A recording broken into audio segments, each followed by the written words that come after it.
Good evening, Your Excellency. Good evening. Some of your critics regularly bring up a statement you made, and this statement dates back to the very beginning of your time in power, when you said that if everything was put in place, 3 months would be enough to move towards ending the war. These critics now say that 3 years later, the war is still not completely over. Mr. President, how do you respond to this tonight? All right, thank you very much, and thank you all for coming to this interview. It's true, that's what we would have wished for, but things did not go as expected, and I said if everything was put in place. So, there are several approaches to implement in order to achieve this goal within the given time frame, but not everything was carried out as we had hoped. First, adversity. So, as soon as we came to power, we had hoped that we would be allowed to work quickly and make progress. Unfortunately, some people approached us and wanted us to go along with their agenda because their goal was not for the war to end so soon. I'm talking about certain foreign forces that were present on our soil. We had heated debates with diplomats from elsewhere on the matter, but no one wanted us to move toward ending this war. We understood this through their message. If people come to us and tell us that we have to accept that they support the terrorists while also supporting us, it means exactly what it sounds like. This is a war being deliberately maintained. So we quickly understood and got rid of all the forces that were present here, whether they were French forces, American forces, and we realized that the struggle would be tough.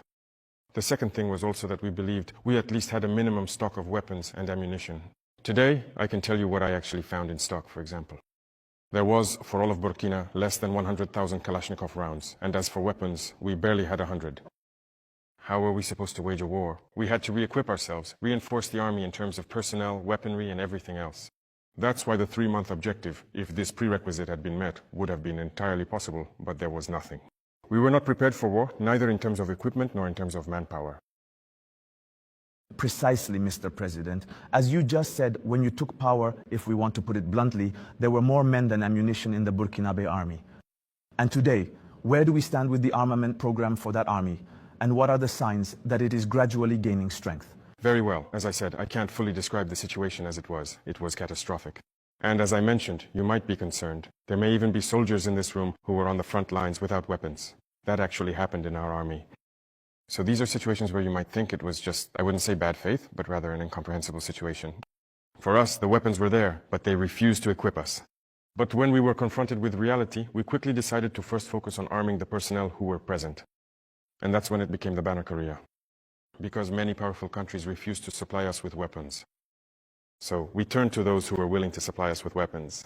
Very quickly, we equipped ourselves, we recruited the VDP, and we were able to pay for everything we needed. We developed an equipment plan for a build-up in strength. And as you can see, for the past 2 years now, the equipment has started to arrive. It's still not over.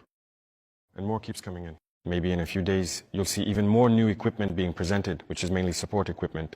Because first, the infantry had to be equipped so that every man could be issued a weapon. That was a big challenge. We've achieved it. We're still recruiting, as you can see. Every year, between 10,000 and 15,000 men have been recruited. That was a considerable effort. Because no matter what anyone says, adversity is there. The number of terrorists is increasing because the imperialists are recruiting many mercenaries who come to Burkina Faso to fight. So we have to adapt to the situation.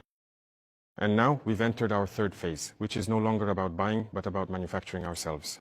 And we're also involved in that now. So that's what building up our strength means.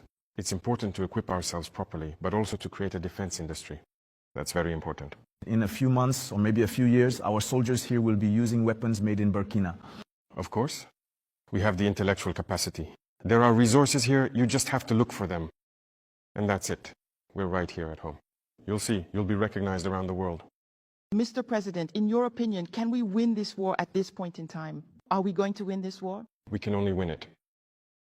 What else would we do? Rest assured, we're not going anywhere and we will win this war. I've told you, the threat keeps changing, but we are adapting. And the strength of the Burkinabe army was that it was one of the most resilient armies in the world. The pressure that Burkina faces, I don't think there's another country on this earth that faces such pressure.